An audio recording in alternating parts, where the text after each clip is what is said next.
Live from the Las Vegas Strip studio in Las Vegas, Nevada, it's Bettor Center Live. I'm your host, Brad Stein. Welcome to another edition. You can watch us 9 a.m. Pacific Standard Time daily on LouisDiamond.com. Also, check out YouTube at Louis Diamond. We have three pro handicappers here to make us some money in segment one. We'll be joined by another three in segment two. We are going to study Monday Night Football all the way to college football. Plus, later, our handicappers will give their most interesting play of the day. Let's welcome a warm welcome to our three resident handicappers. That would be Tony G, Louis D, and Del W. Welcome, guys. Hey, good morning, Brad. Hey, good morning, Brad. Good morning, Brad. Good morning to you. Louis, what did you learn yesterday besides that the Raiders might not be as bad as you think? Oh, I wouldn't say that. I mean, they beat Carolina. Come on, Brad. You know. Come on, what? Tony all loves Carolina. They beat Carolina. I think you're being sold on the Homer thing. You're a little Homer, are you? Already out of the gate. You're just dying for them Raiders to win. What? I'm not. But I learned a few things yesterday. I learned that Cam Newton is 1-0 against the spread. Tom Brady's 0-1 against the spread. I believe by the end of the season, you'll see Cam Newton have a better point spread record than Tom Brady.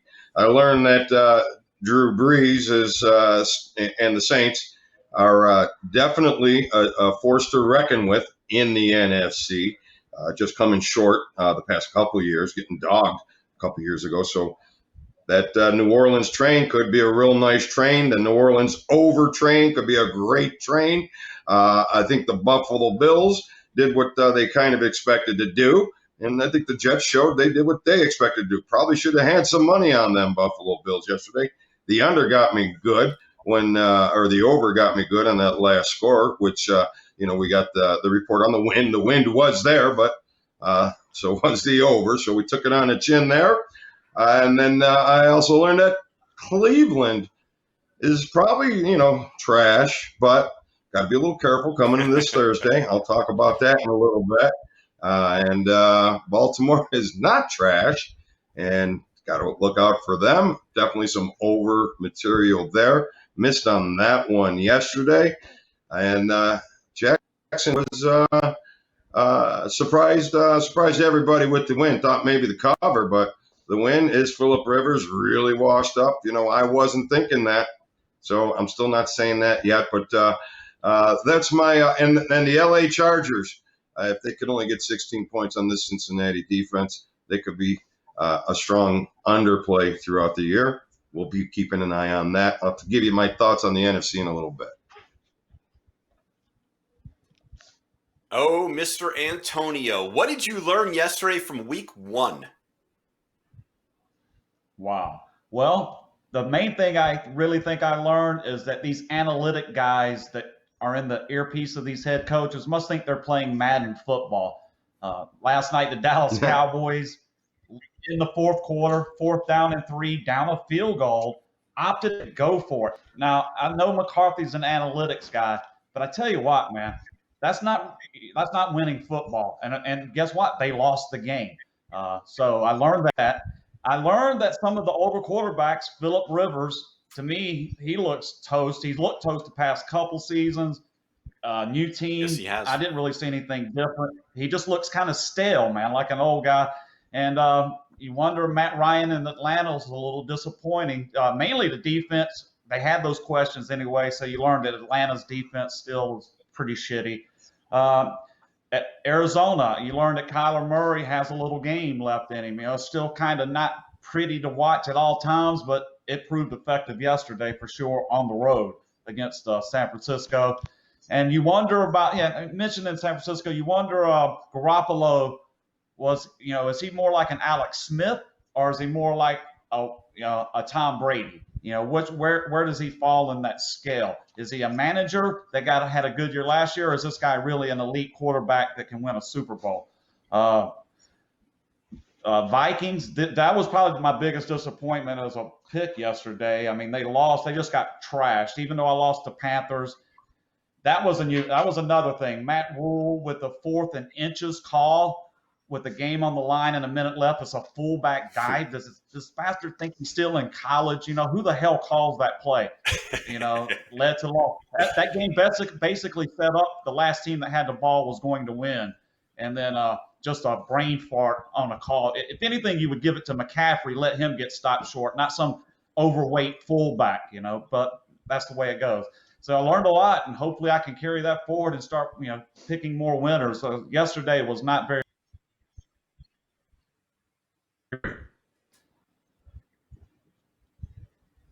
All right, Del W., what did you learn? Yeah, so yesterday was really exciting to get football back again. Kind of learned a lot of things we kind of already knew about. Jimmy Garoppolo is not the elite quarterback. He's just more so, as Tony said, just kind of a game manager. He just dumps it down.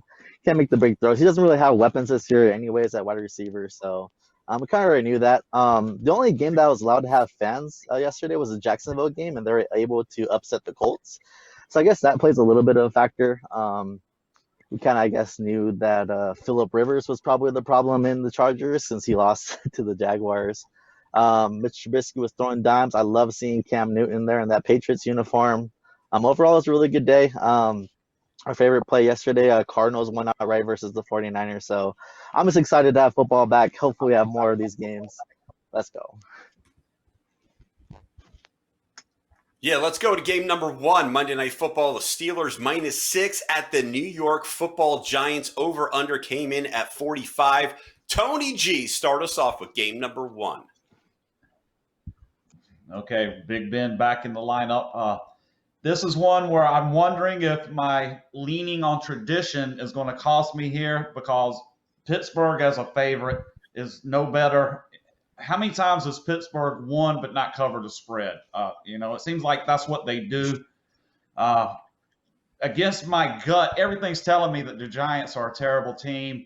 But right here, I'm going to take the Giants tonight, probably based on just the fact that it doesn't make any sense to me. And that's the kind of weekend I have where now I'm taking the team I don't think is going to win. So give me the Giants tonight. Louis Diamond, what do you have? Well, I'm definitely going to be teasing on Pittsburgh here tonight. As far as Pittsburgh, road favorite, 4-9-1 their last 14 games, Tony. 2-5-1 their last 8 as a road favorite. 4-9-1 as a favorite overall. So you're right, not a good spot for Pittsburgh in the favorite position. But I'm leaning on Pittsburgh here for a couple of reasons. I believe the Giants are cellar dwellers, and that will probably show here tonight. Too many mistakes at quarterback, too many turnovers last season. I don't think that's going to happen tonight. I don't think that's going to stop here tonight. I think Pittsburgh's defense will actually give the Giants a little bit of a fit. And I think Ben Roethlisberger coming back and talking about how jittery he is going into the game, that kind of gets me excited that Ben's focused. Games used to be, a dime a dozen for him. Now he's he can't take these games for granted. He's got an inferior opponent tonight. His first game back, if he's got anything, and I'm not a Roethlisberger fan, but I will be tonight. I think he is as far as personally speaking. So I hate to bet on guys that I don't have a personal opinion. I have a personal opinion against. But anyways, I think he's focused tonight. So I actually think the Steelers are probably going to do a good job with the Giants tonight and crush them. But I'm not betting on the crushing. I'm going to still take the teaser, open them up with the teaser, and I'll give you some more a little bit later. Thank you, Louis D. Dell.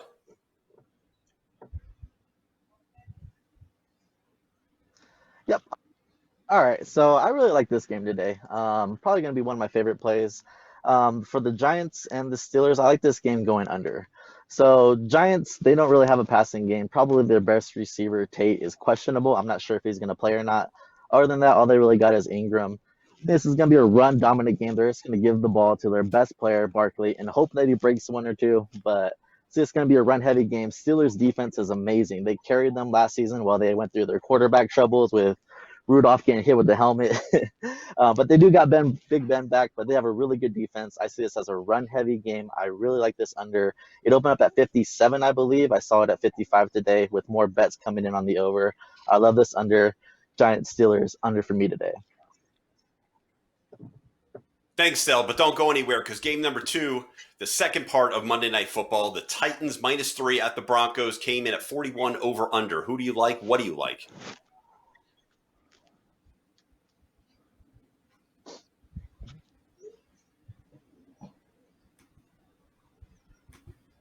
Go ahead, Del. All right. So for this game, Broncos versus Titans, right? So I did love the Broncos, but they just had some 2 major key injuries. They had Von Miller, obviously their best defensive player, get hurt. Hopefully not out for the season. Hopefully he can make a return. Their best receiver is hurt as well day to day. I'm probably not going to be playing today. Most likely he's not. They said it's a really long shot that he even gets into today. That line, of course, is going to move in favor of the Titans -3, the over-under at 41. I don't really like the side. I like the Broncos. I think that they could still pick up this W, as long shot as that is with their best defensive player and their best wide receiver going to be out this game. I don't like it enough to bet. I'm going to be staying away because I do like the Broncos, but it's hard to bet them with missing such key players like that. So I'm going to be staying away from this game. Oh, Louie, any diamonds for game number 2?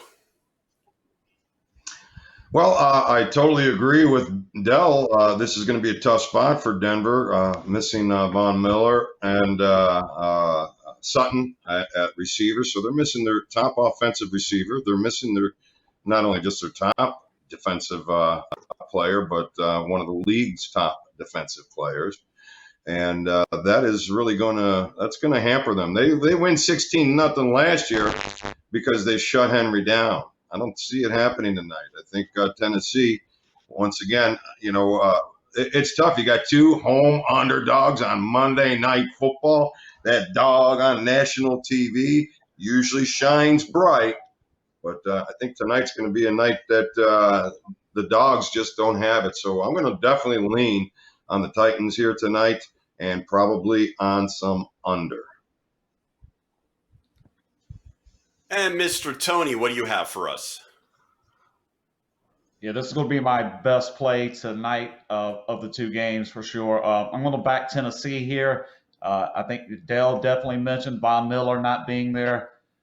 When I look at Denver, I look at a team that relies on its defense. When you're missing your best defensive player, that definitely is going to cause some issues, run heavy. So I think it's going to aid Tennessee for sure. And I did also note that Tennessee's maybe bolstered their pass rush a little bit. That was kind of something that was holding them back a little bit. So you got a run heavy team against a questionable offensive team. We'll see how this plays.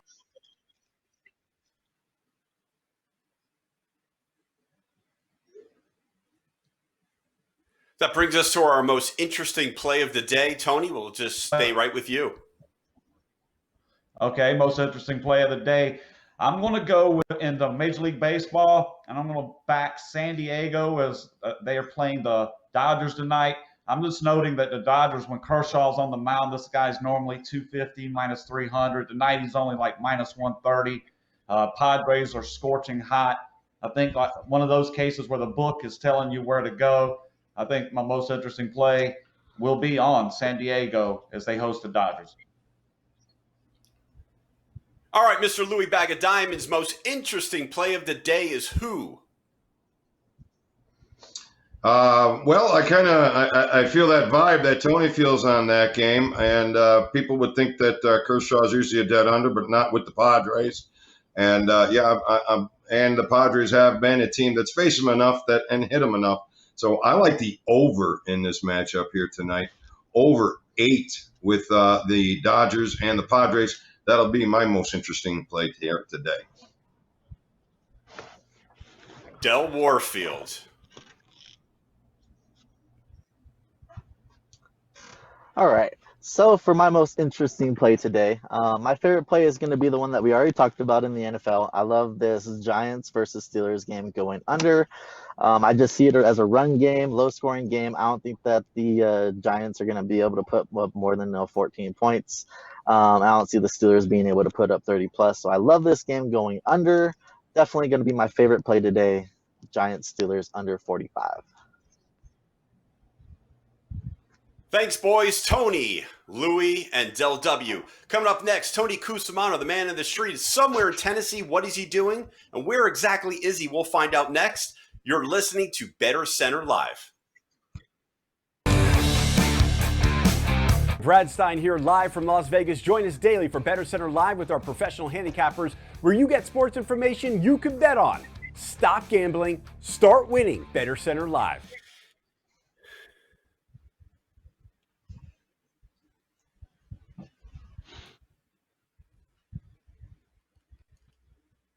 Welcome back to Bettor Center Live. I'm Brad. You can watch us on LouisDiamond.com. Also, check out YouTube at Louis Diamond.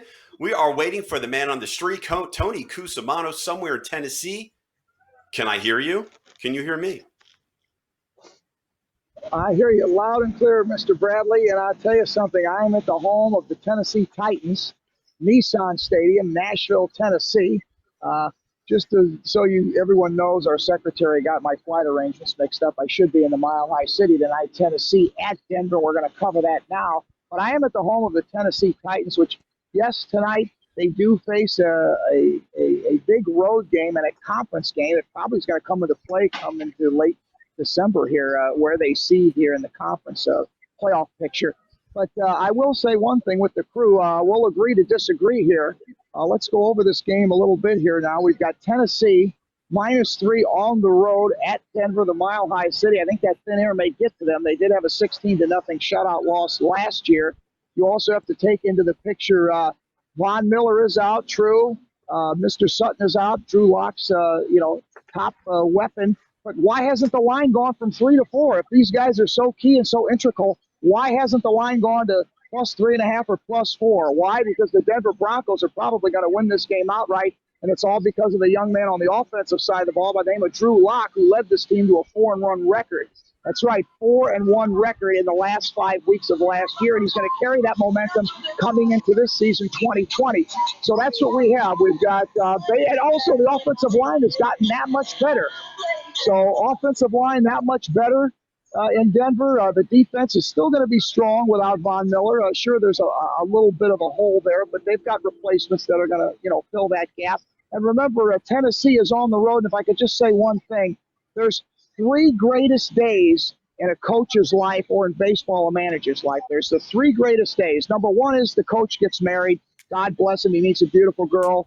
And, they go on to live happily ever after. His happiest second day of his life is his birth of his child. The birth of his child. Beautiful boy, beautiful girl. The third happiest day of a coach's life is a road victory. And let me tell you something, folks. The Tennessee Titans are not picking up a win on the road tonight. It's very tough to win at Mile High Stadium in the friendly confines of the Mile High City. I'm going to take the Denver Broncos +3 tonight and the under, because without Mr. Drew Lock having his number 1 weapon to throw to, you're going to see that ground game heavy ground game from Denver. And I'll tell you what else, everyone at Bettor Center, I'm going to give you the triple play tonight. For all you parlay players, we're going to go Denver Broncos +3, under 41, and take the Denver Nuggets tonight +7. The Denver triple play, everybody. And with that triple play, I'm going to throw it back to you from Nissan Stadium here in Nashville, Tennessee. Brad, take it away and take the triple play from Tony C., your man on the street. Thank you, Tony C., for the triple play. Welcome back to Bettor Center Live on LouisDiamond.com. Also, YouTube at Louis Diamond. We're going to welcome our next 3 handicappers. Well, Louis Diamond's back, but we have 2 new ones, Ross Benjamin and Chip Chirimbus. Guys, welcome to the show. Morning, guys. Looks like we got Dell, not Ross. All right. I guess How you we're doing, down Chip? to Chip. Well, they had a nice, shall we say, bailout winner last night with Dallas, and that helped for sure. All right, You Chip, did, let's huh? start with you. Let's go to game number 1, Monday Night Football. We have the Steelers -6 at the New York Football Giants. Over-under came in at 45. What are your thoughts for game number 1 of Monday Night Football? Well, Ben Roethlisberger comes back after a 12-month hiatus. He was hurt, of course. And the Giants win 4 out of 16 games last year with Daniel Jones making it into Davy Jones's locker the way they played last year. But this line went from 3.5 to 6. I see 5.5 and 6 out there right now. The Giants are 4-16-1 in their last 21 home games. How about that? But Pittsburgh is 1-10 in their last.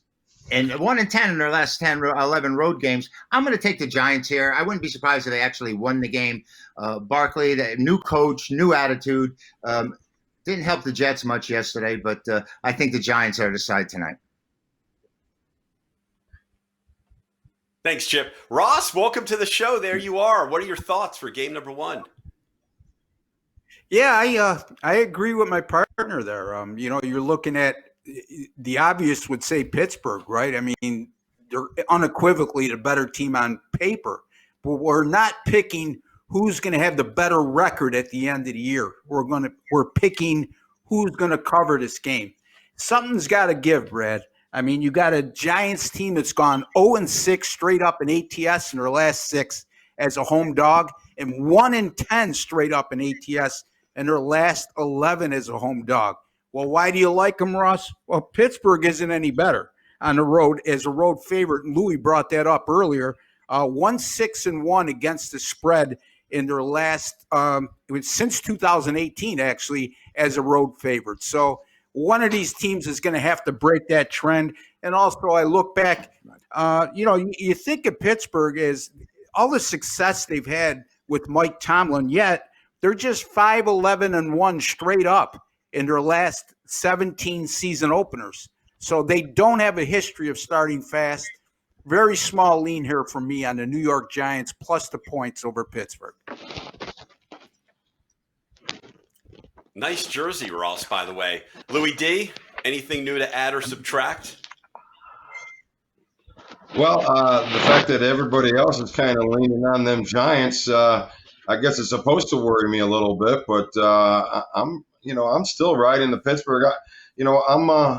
I like to get in the head of players and get into the head of the locker room and try to feel their vibe. Most of us have we're athletes, and we're frustrated athletes that never made it, but we know what that locker room feels like, and we know the mental attitude that it takes to do these things. So I think this is a mental play with Ben Roethlisberger. I don't think you can get a trend or a stat that's going to take me off of that. I believe he has a big game today.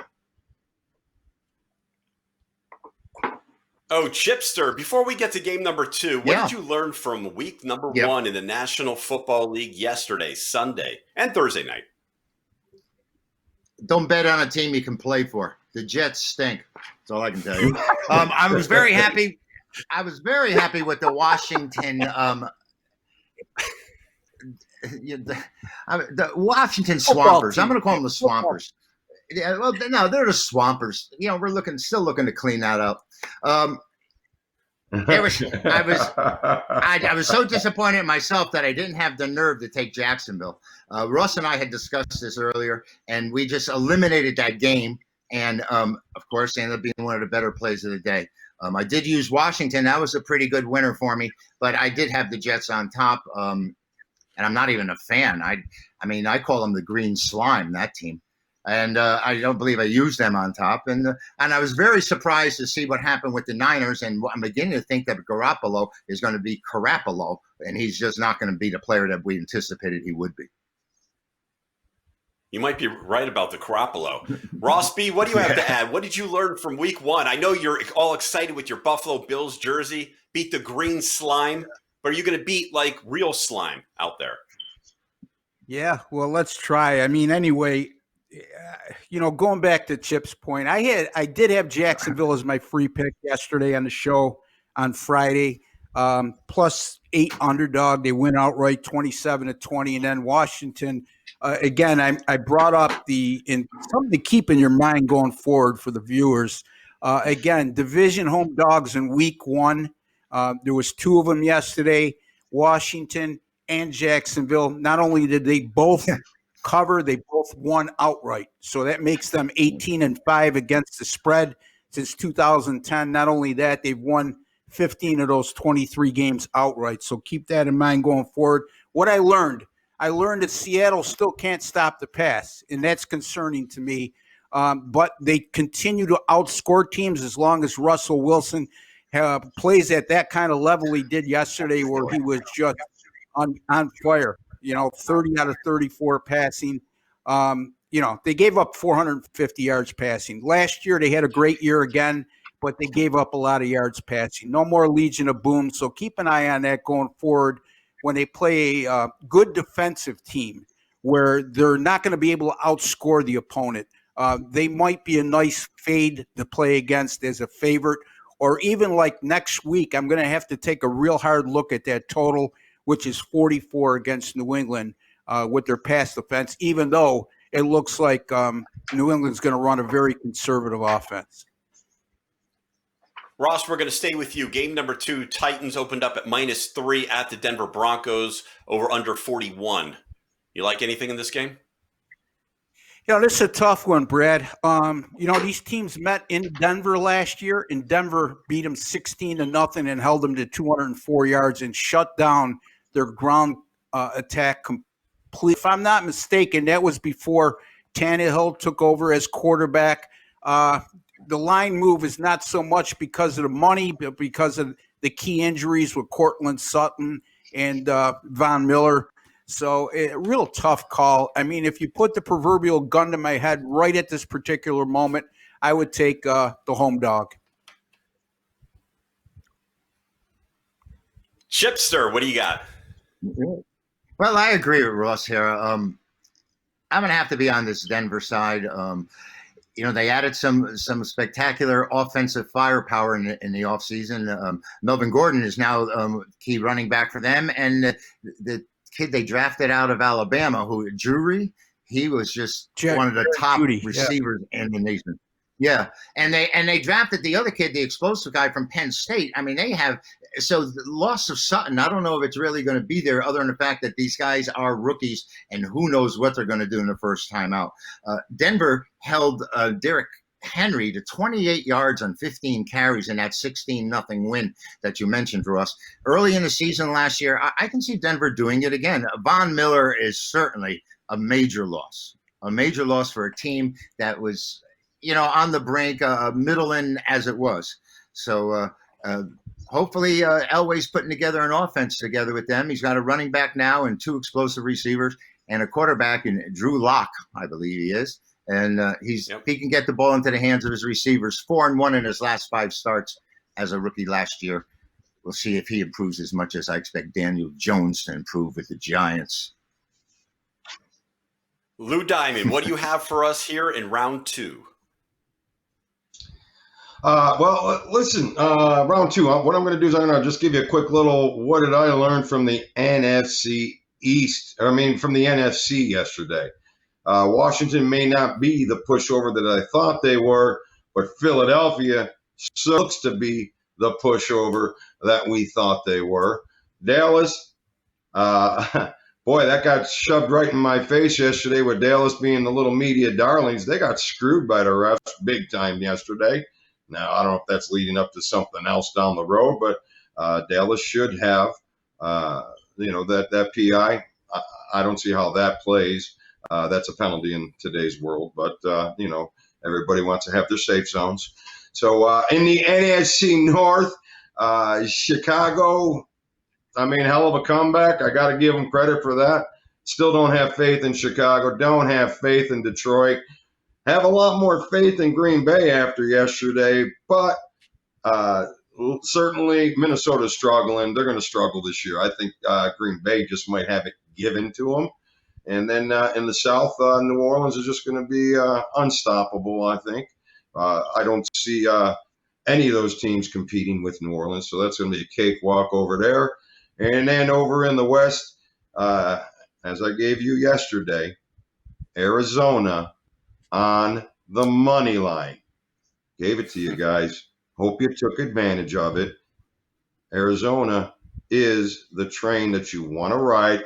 Now, listen, Murray didn't look as spectacular as I was hoping he looked, but he made it happen, and he's still a pretty damn – he's an awesome little athlete, and I expect big things from him this season. Rams maybe looked a little better than I expected. San Fran, I think you're going to see a little bit of a downfall here this year. Too much pressure on them. So that's kind of what I learned from the NFC yesterday. All right. Well, thank you, Louis D. That brings us to game number 3, Thursday Night Football. The Bengals at the Browns, -8. 46 over under. Let's start with Chip. Any thoughts on this game? You can go right past me. Give me an intentional walk here because I don't even look at next week's stuff until today is over. And you just told me who they're playing, and I didn't even know that game was a matchup on Thursday. How's that for you? I take it a day at a time, my friend, and I'll look at this stuff this afternoon or tonight after the smoke clears from tonight's games. I don't want to too much information yesterday is still fresh here. Let it settle for a day, and then I'll come and look at the numbers tomorrow. That was perfect for me. That is why I went to you first, because I wanted to lead off with a walk. I knew exactly what you were going to say before you were going to say it. I did. Ross, I know you have a little bit something, but kind of Chip-like. Yeah, you know what they say about leadoff walks, Brad? I think 70% of the time the runner scores, so you're in good shape. Yeah. Anyway, way too early for me to make a call on this game. Cincinnati misses a 31-yard field goal with about 3 seconds to go yesterday, which would have tied the game against the LA Chargers, who, by the way, with Tyrod Taylor at quarterback and that Chargers defense is pretty darn good, I'd be looking at playing the under with them any chance you get this year, especially if you get a total of 44 or more. And again, not bad performance by Joe Burrow as a rookie yesterday. Had the one ill-advised interception where he tried to shovel it ahead and make a play that wasn't there. And then he ran that ball in from 31 yards, showed a lot of poise yesterday, I thought. I still think he's going to struggle at times this year, but he's certainly, I think, going to be a bona fide NFL quarterback. Having said that, I also, just a prediction, again, I said this back in June. I said this on one of our early shows, and I'll say it again, Louis Bag of Diamonds. Just keep it in mind. I'm going out on a limb here. I picked the Chicago Bears to win the division in the NFC North, and I'm going to stick with that prediction. Louis Bag of D, I know this is not early for you because this is your love, your second love, Joe Burrow and the Cincinnati Bengals, your Super Bowl favorites. So go ahead. Yeah. Take us away. Burrow got screwed by A.J. Green yesterday is really what happened. His receiver dogged him with the pass interference, and it was a legitimate pass interference, that was. And cost him the touchdown, cost him the opportunity for his first win. So I think you're going to see Burrows looking elsewhere we'll see what happens there. But Cleveland, when a team looks like dog shit like they did yesterday, and now they're coming home on a big televised game, they're supposed to be the bet. So you're supposed to be betting Cleveland here. But once again, how do you put your money on this team right now that apparently can't put much of anything together? So I believe the points are too many, and I think you need to get them early, which is why I wanted to talk about this one today. The Bengals, 33. I know Bengals are a new team, and I know we're not supposed to be riding on the trends, but you still got to look at them. You still got to see what's going on.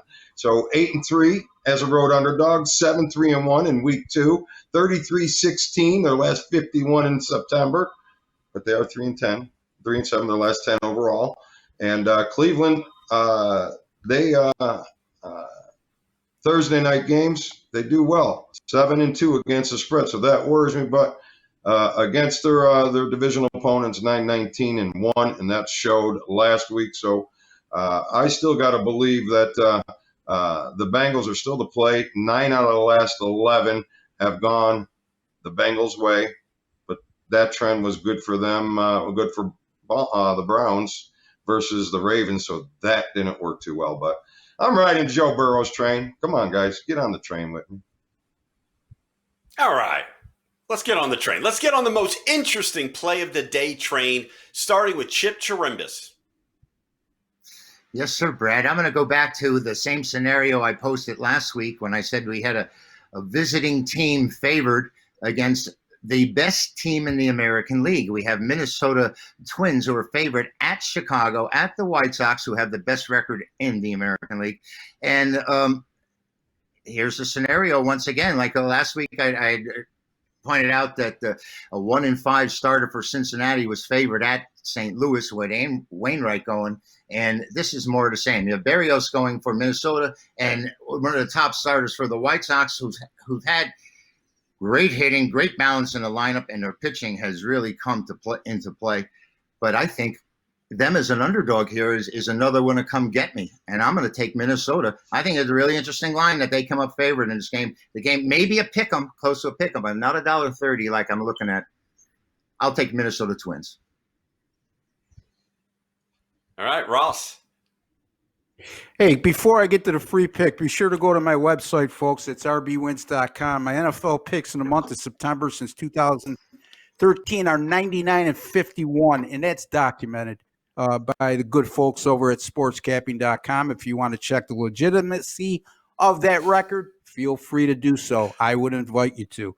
Anyway, get to the free pick. And again, folks, free pick being the key phrase here. We've done okay with these free picks. I think 5-3 with the last 8. But you know what? I can't buy a loaf of bread with a free pick. I can buy a loaf of bread with the pay selections that I give you. So keep that in mind. Minnesota at the Chicago White Sox. Same game Chip took a look at. I'm going to look at the total in this game. Chicago White Sox, by the way, Chip, they're not nowhere near as good at home as they are on the road. So there's a good stat for you in your way. Jose Berrios, 4 starts on the road this year, guys, a 6.75 ERA, very good at home, but not so good on the road. The Minnesota bullpen, very good at home, not so good on the road. The Chicago bullpen, very good on the road, not so good at home. You following the pattern here, guys? And then Minnesota, their last 7 games, 6.1 runs scored per game and 19 home runs. The Chicago White Sox, the last 7 games, 9 runs per game. And this is a White Sox team that's cracked 78 home runs in 43 games this year. And Dylan Cease, he's pitched well at home, but here's the problem. 2 career starts against Minnesota, basically the same lineup he's going to see tonight. And both of those starts were at home. And in those 2 starts, he allowed 13 earned runs and 7 innings pitched. I'm going over the total here, guys. Minnesota Twins, Chicago White Sox, over the total of 9. Ross, Brad, I'd like to add one more thing. Oh, can I add one more thing, Brad, about this? Okay, of course. Berrios is a 12, I beg your pardon, guys, a 12-2 lifetime against the White Sox with an ERA under 3. So I had neglected to mention that. And thank you for not putting it in, Ross, because you got everything else covered. But I got the Twins. Yeah, well, and to counterpoint that, his last 3 against the White Sox, his ERA is over 5. So a lot of that is in the rearview mirror. But anyway, look, I hope you win, buddy. I'm all for the logic used. All right, Ross, how can we get in touch with you? RossBenjaminSports.com, RBWins.com, whatever URL you want to use, it'll take you to the identical landing page. I'll have 2 NFL picks up for sale tonight, like I alluded to before, Brad. 99-51 in the month of September since 2013 in the NFL, despite having a losing day yesterday.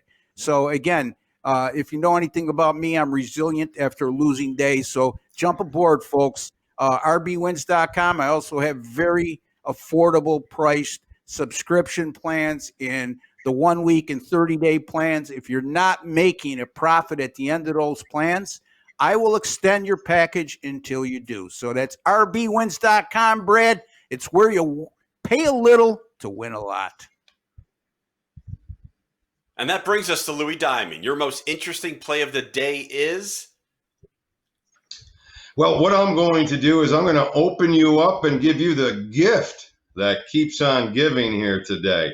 And how am I going to do that? I'm going to give you a teaser that's going to run all the way through till next week. And we're going to open the teaser up with the Pittsburgh Steelers at a pick'em, a 6-point teaser. Then you're going to go take the Cincinnati Bengals plus the 12. And then you're going to roll it into Sunday to the team that I'm going to key on teasers all week long and look for my edges. My man, Kyler Murray and the Arizona Cardinals. No way Redskins are going to be able to bounce back after that win and come out and beat this team next week. So teasing Arizona down, keying that and other teasers. But let's start with Pittsburgh tonight. We'll pull it into the Bengals on Thursday night, followed by Arizona. 3-team teaser. It's a winner, guys. The gift that keeps giving this week. All right, guys. Chip Chirimbus, Ross Benjamin, Louis Diamond, thank you. We'll see you next time on Bettor Center Live for more up-to-date information and picks. Thank you to all the handicappers in segment 1. Also, Tony G and Del W. Special thanks to Eugene, our producer and director. If you don't play, you won't win. That's Bettor Center Live on louisdiamond.com. Also, YouTube at Louis Diamond. I'm Brad. Have a wonderful day.